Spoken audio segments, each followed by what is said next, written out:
Hello and welcome to another video. There has been an update to Space Engineers with heavy industry. We're going to be looking at the different blocks that have been added, what is free, what is part of the paid DLC, and how I'm going to be using these blocks in my future designs, as well as if I have any comments or concerns about the update. You can see, of course, I've got my beautiful showcase platform all set up with every single changed block, as well as some contrast comparisons to the new reskins. And we have a test platform here at the bottom, little test rover, where we're going to be showing off the new power toggles and parking brake changes, which are going to make my life a hell of a lot easier in my current playthrough with not having to worry about my ships falling off my rover. But let's get to it. So we're just going to fly on down to our engineer over on the left side of the platform and start with all of the free changes. First up, armored panels. There is several new armor panels added to the game, and you can see they're all different angles and positioning throughout the block. Some of these look the same, but they're like, this one's left positioned, where like that one's right positioned on the block.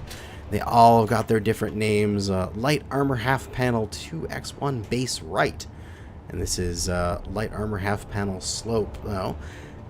A bunch of different panels for different uses, but it's going to be quite nice. If we take a look at those panels, we got all the different ones here. They're both in heavy and light varieties.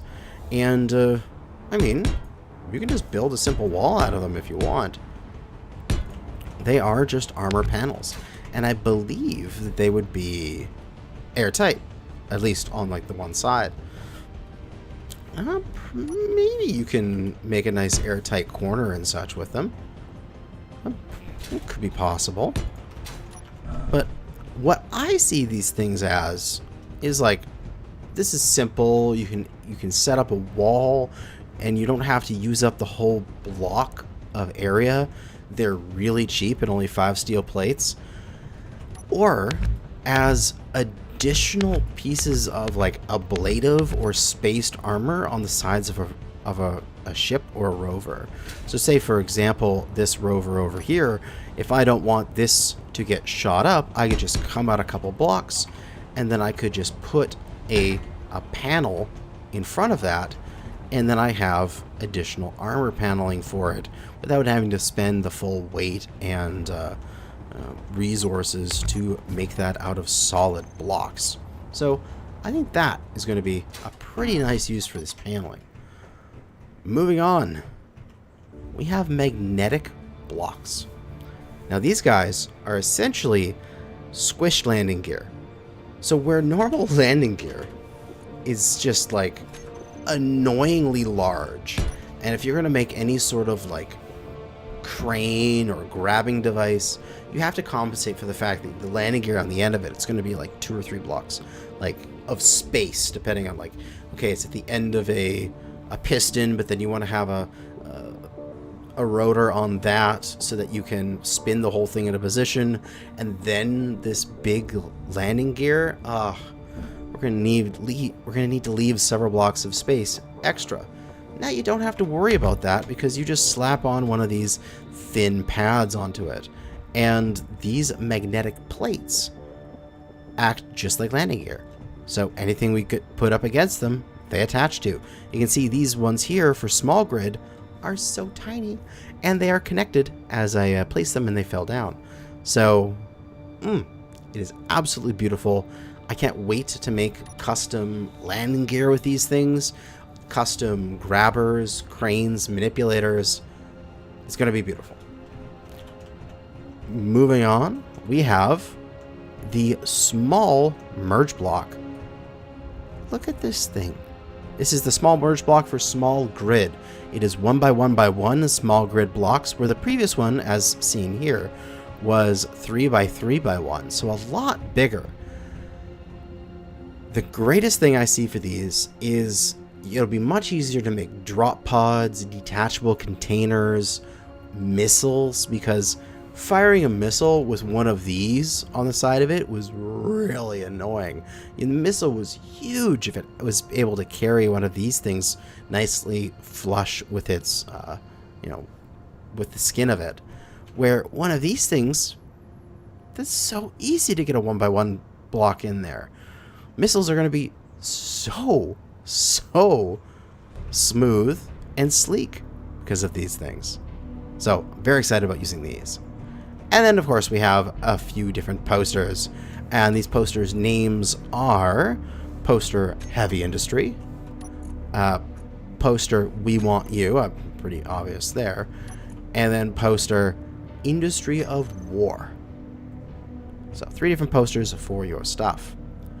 As well as this world that we're in, this is a scenario where, what is it called here?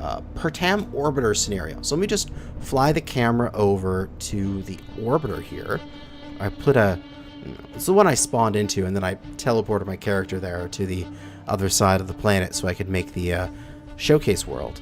But you spawn into this world, into this base, and you have, let me just get rid of all that stuff and show off this beautiful base. You have all the new assembler and refinery set up. You've got a docking port with a small hydrogen miner that just, I believe, needs some fuel, and it's good to fly. Everything you need to get started. You can go and explore over to whatever this platform is and head down into these mines and get various resources. Looks like there's some, ooh, that should be some magnesium, or there's some iron there, and silicon, I believe. There's just all sorts of great resources. Oh, there's some gold. Everything all set up if you just want to have a nice, easy start to a game. You've got also solar panels. Oh, yeah, just so much stuff. And then this big ship, a nice drop ship with the custom landing gear on there. Large hydrogen thrusters capable of taking this and getting you down to the surface with an exploration buggy so you can do some mining exploration. So yeah, if you want to get just a quick start in the game and have some basic infrastructure with room for improvements, this is a really nice scenario compared to some of the, you know, like Crash Red Ship and easy early game starts for like the Earth and the different planets. This is much more thematic and very nice. It even has a little drone that is flying around protecting the area. And is this thing armed? I can't remember. Or is it just a little, scout drone thingy flying around? Very nice. Well, let us fly ourselves back to the platform here and go and take a look at the changes to parking and power toggle, because that is big. So how this would work before and how this works on this thing currently, if I say press the park button, I press P, we can see that the connector is going to disconnect. And if I press P again, everything relocks, including that connector and my parking for my wheels. You know, that really sucks and was very annoying, because I would have a setup like my current season with the Mastodon, and I'd have, this is the Gopher, I'd have it parked on top of my rover, and then when I unparked the ship and started driving, the thing would fall off and get damaged. Now, what you can do is you can go into the control panel here and go to the connector, and there is a toggle here which is used for parking right here. The parking signal will no longer affect it if I turn that off. So I press park now and the wheels unlock, but that does not. And then I can just park back up. and that thing just stays there. But I can still access it, remote control, and control it, and then use its parking brake to park. So it can fly down and park because its connector is getting the parking signal. But then when I go back to this thing and I'm in control of the big rover again, its parking signal doesn't do it. And I left the thrusters on there. There we go. Turn the thrusters off on that. So yeah, I can unpark and I can drive. So I'm super happy about that. It means I can go back to using parking as my main way to stop my rover rather than having a remote control or the seat on one of the bars here, not having to put my control seat and have to like turn on and off handbrake with 9 instead of just pressing P. So it's going to be so much more useful. This is an amazing change. As well as there's one for the connectors here where we have power transfer.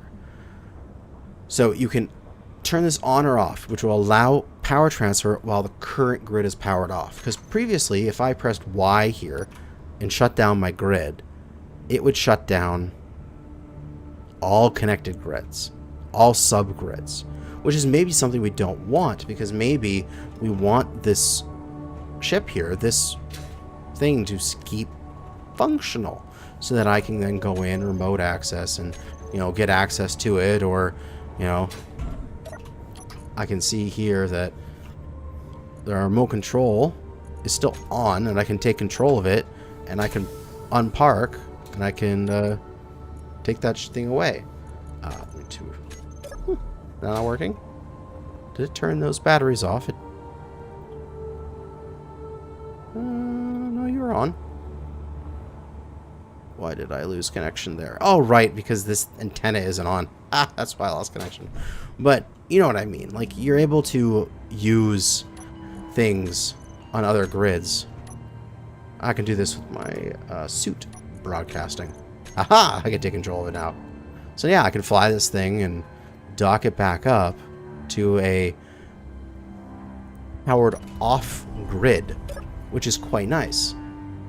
And then when I turn this grid back on, it doesn't affect the rover, or doesn't affect the ship that's attached to it through the connector. Oh, it's quite nice. It's beautiful, actually. So I'm very excited about those two changes to parking brake and power toggle.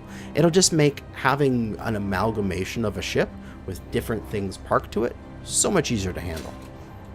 But that is it for the free blocks and the freeze changes that have come in this patch. Now it is for the paid changes.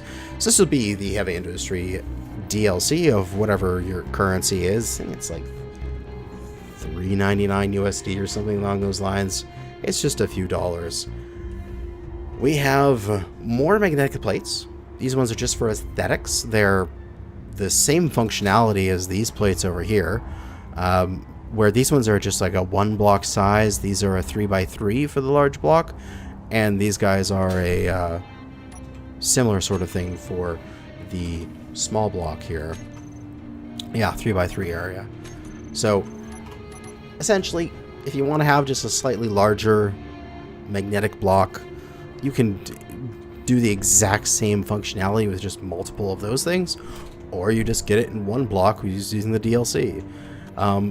But these definitely have a really nice model to them, like where you have like a junkyard crusher crane thing that uses a magnet to pick up a car and then drop it into a car crusher kind of feeling. It's exactly what these look like, and I absolutely love it. So I'm excited to use these in some sort of lifter, crusher kind of feeling. We also have a redesign of the assembler here. We have our classic assembler, the 2x1x1 size. And now we have a 2x2x1 of the industrial assembler. It has the same amount of upgrade slots, where the regular assembler has 2 on each length size. There, like this conveyor port doubles as an upgrade port, and it's got the same on the bottom. This doesn't have upgrade ports on this side, but it has 2 sides here, and then it has the bottom and the top for upgrade ports. But this assembler also loses a couple conveyor spots where you're losing, like you have the same front to back. So here and here through to the other side. So you can use that as like a pass through. But where this assembler could be in a vertical orientation where you're using this as the front, and it has the same one on the back side there. This loses to those 2 ports. It does not have a port here, and it does not have a port on the bottom.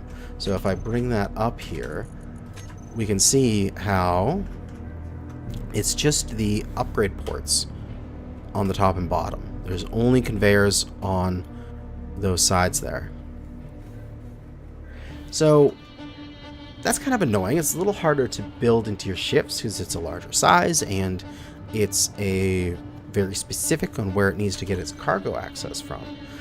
But it does have a really cool area where if you say put a staircase, or you had that at ground level, or had like a catwalk to it, you can get up and just be in this little area. Now my only concern, this and the industrial one refinery, which we'll get to in a moment, is there isn't a point to this. Like, sure, this looks good, but this would be absolutely amazing, and I'd actually use this thing if I had a control panel like right here or somewhere along here, and this little centerpiece here, that bit was cargo access. Like, I know I'm not going to be able to put a cargo port in here, like run a tube, like, but at least my engineer could walk up to it and take stuff out of it, right? Like, isn't that the whole point? If you're going to be like walking into this thing, would be to have a cargo access so that I can take stuff out from my assembler? Because I would totally take this assembler and place it like this with catwalks and cargo conveyor access underneath it, all buried away under catwalks, and just have the top half of this be visible, and just have this as my little like assembler thing, you know, to go LCDs and grab an LCD and throw an LCD on that says like assembler, and then go in here and there would be a like a screen that I could access and a cargo port that I could access, and I could do all my assembling in this little corner. That's what I wish it was like. So please, be the one change I could ask is to just cargo access right there and like a control port right there. But moving on. Refinery. We have the regular refinery compared against the new industrial refinery, which is the same kind of feel. This one's the exact same size, yet it has some areas that you can walk up it, get up a couple blocks into the air and be on a catwalk, which is really cool. This one does have control port access, so you can go in here and change things around and turn it on and off. And this, oh, it's all perfectly set up. It's even got, you know, conveyor port yellow all the way around the outside, like every single other conveyor port does in this entire game. Yet this is not conveyor access. I would want this to be storage access. If I could access the inventory of this, it would be amazing. If I could just open this door and pull stuff out of my refinery, life would be wonderful. Because then, like, I could do the exact same thing I was talking about over there, where I have all of these ports all buried in stuff and they're all covered up, and you know, that's what I have exposed. And then you have to come up here and you're on the catwalks and you're going from catwalk to the different refineries you have set up. And then each one you can just be like, I'm just going to take a peek. Boop, open the door and take a look in your refinery. That's what I wish. But, you know, we shall see if that occurs. Other than that, the refinery has a single port missing. So it has the bottom side port on either side for a pass-through. It's got the top back left port, but it is missing the bottom back left port. So, unfortunately, that's actually some way that I like to connect up my refineries, by taking the back left port, which is just under here, and putting a conveyor down there, and then conveying out the back so that it is nice and hidden and clean. So I won't be able to do that anymore, which is unfortunate. I have to just conveyor through the side. But yeah, a conveyor port down there is a fine thing to lose because it makes you think about where you want to put it. But same thing with the assembler here. I'm losing conveyor ports, and these things are getting larger, but it would be nicer if they were more user-friendly, if you know what I mean. Yeah, we just clean that up. There we go. Moving on, we have the new hydrogen thrusters. Comparing against the regular ones, which are just simple bells with some armor panels, it seems. These ones are... the texture to them is almost like it's like corrugated. It's like it's got folds in it. Looks really cool. The inside has multiple different textures as well. Like looks like a burner in the center, which makes it look more like an actual thrusters, where this one is just a magical cone that has no like place for the fuel to come out. It seems very gamey, where these ones actually look like they're modeled off of a real thruster, especially because look at all of this detail, the piping and the little pressure vessels and the regulators, and oh, it's absolutely beautiful. I cannot wait to make like an Apollo 11 kind of recreation thing using these, because they definitely look like the space brain is not functioning and words are losing me. It definitely looks like the thrusters they used back then in the space program. You know, it looks great. You know, once you get up into space, a lot of this stuff doesn't matter that it's this fragile pressure vessel on the side. There's no friction to get in the way and cause that to be a bad thing. So I really like these things. And of course, the thruster is one more taller, and I believe the flame is also an additional one taller, because it starts at one higher than normal. So if you had a ship that had like internal thrusters that had like the perfect amount of space to be able to have the thrusters pointing at each other so that they wouldn't burn each other, you have to be a couple blocks farther apart so that they don't damage each other there. And then next up, we have the cargo container. Large cargo container, standard, got a little bit of armor banding, a rod on the side, and that's what we know and love. And then we have this sort of reinforced industrial container. It's got like this, almost like a port to it. It feels like it's like a pressure vessel. It's reinforced and it's ready to take a beating as it's being transferred around and moved from place to place. But similar to some of these other stuff, new skin, but a little less in the functionality. So if I clear off my bar here, and let's get the cargo containers and the tanks, because we'll talk about those in a moment. The cargo containers here, we've got the large cargo container, which has ports on every one of the 6 sides. The large industrial container just has ports around its midsection. The bottom and the top do not have any cargo access. So it's a little harder to place this thing in your world and sort of align it with all of your different stuff. I'm fine with that. You can have this guy buried inside your ship and still have those 6 spokes of conveyor ports to be able to transfer stuff around your ship, which is kind of how I'm using it in my Mastodon. Or if you wanted to have, you know, a very specific, cool looking section where you've got these, you just have to compensate for the fact that it's losing 2 ports. I think that's fine. And it's the exact same thing with the new hydrogen tank. So the new hydrogen tank is a beautiful circular pressure vessel. Absolutely stunning. Would be even cooler if that was a functional ladder and I could functionally climb it. So please make that happen. But same thing, where this one has 6 ports all the way around it, every side and bottom and top. This new one here only has it center bottom and center top.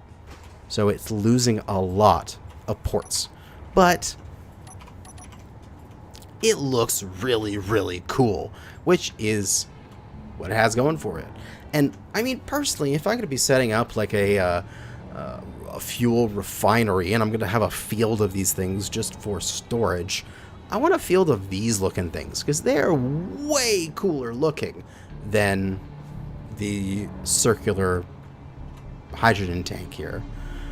I mean, you can still use this hydrogen tank as like same thing as the cargo container. You can use it as that sort of junction to spoke off of in different directions with conveyor ports, but these are more of like a destination that you want to put things in and store them there as your station or large ship is sitting for a while. And to use to go into all these new ports and such, we have the new conveyor pipes. Now, instead of the conveyor tubes, which have got that sort of squareness to them, you know, coming out of here, oh, that conveyor tube feels like it's appropriate. Like, take a look at that. Yeah. Now what we can do is we can have a pipe and different types of pipes too to add that little bit of flair. We can go a nice pipe curved, and then again with the, say we can do like a flanged one, and then a regular one, wherever it is here, conveyor pipe. Then we can do like a pipe cross. So I can definitely see myself setting up a field of storage hydrogen tanks and then having these pipes going into the top of them and it looking immaculate because of how that all fits together. Absolutely beautiful. So you can see all the different pipes here. We've got the conveyor junction, essentially all 6 ways. We got the conveyor cross, which is 4 ways, which now all you have to do is add a 3-way and we're good. Give us a T-junction, and that should be pretty much all that we need for different piping options to make everything we need. But also the conveyor sorter, but in pipe mode, and that is the new conveyor pipes. Then we have beams. So beam blocks here. They are essentially the same steel plate requirements as a regular armor block, but no, they're just a nice, cool looking structural block. You can make support structures with them, rafters. They can be used as a framework for custom landing gear, something along those lines. And you can see here is a little example. We've got little supports on the outside of this wall that you could be, say, you know, bracing the wall if this is going to be like a, I don't know, you can make like some cool structure out of that, or if that's a landing platform up there and it needs the extra support because large ships are going to land on it, or if you're going to be putting some sort of like access way or roadway through here, or maybe we want to sort of hang a catwalk in there and you want to have it so it's like, oh yeah, that thing is being supported by these structures on either side. You know, that feels cool and will be a nice thing to work with. And the last new block is the button. The vertical button. The big red button. It is a button panel that has 3 different options to it. The red button and the 2 little yellow buttons. So, what I like about this is that when you have the regular button panels and such, and we just have, say, a button panel, and you're in, say, like a hangar of some kind, and you're trying to do the airlock, and you're like, oh, I can't remember which one I have to press to open the airlock. You have to pan over each one of them and hope they're actually named properly, and it's annoying. This one, you just put it in front of something, and it's pretty damn obvious. You hit the big red button, and it will do something related to the thing right in front of it. So you can put a door right in front of it, or an airlock, like put it in the middle of an airlock, and it's pretty obvious. Press the button to cycle the airlock. I really enjoy that. So, nice little one-button thing. And of course, you know, there's plenty of vanilla options to replace that kind of functionality. Then, the last but certainly not least, as this will be a fun thing to work with, is zebra stripes. Now, this is the hazard camo pattern that adds black diagonal stripes to whatever color you put underneath of it. So you can see here we have the blue team rover, which I show off every camo pattern on, and it just adds some diagonal black stripes to it. You know, kind of looks like zebra pattern, kind of some of that, it kind of looks like that naval camo pattern they used to use in like World War II. If you know what I'm talking about, you'll probably go, oh, kind of, but no, not exactly like it. But it was just to like break up shapes, and so you couldn't exactly figure out what the, like, is that an edge or is that just the color of it, sort of thing.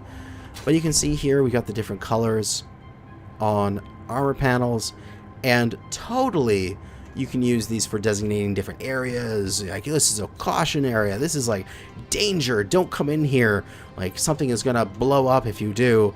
You know, this is all the different colors, different meanings behind them, but with the stripes it can be like this warning caution sort of feel to it, which is excellent and would be very nice for putting in, say, landing zones or in front of doorways when they're like you got the doorway that opens and closes, put them in front of there so that people know not to park there. It's going to be great. But that is everything. I've covered everything, and it's been half an hour, but I mean, there was a lot of blocks added. We had to take a while to talk about all the changes. But that is going to be it for now. I'm thoroughly excited. I'm quite happy with this update. We got lots of cool functionality in the free stuff, and it looks like there's just tons of paid stuff, but realistically it's all just aesthetic stuff. It's all just making things look pretty. Nothing really super functional over here that we need to worry about. My only complaint is just add a control panel and a cargo port, and then on this guy you've already got the control panel, add a cargo port, and then I can access those, and I'd be a happy camper. But beyond that, that's going to be it for this episode. So, thanks for watching, and good hunting out there, fellow space engineers.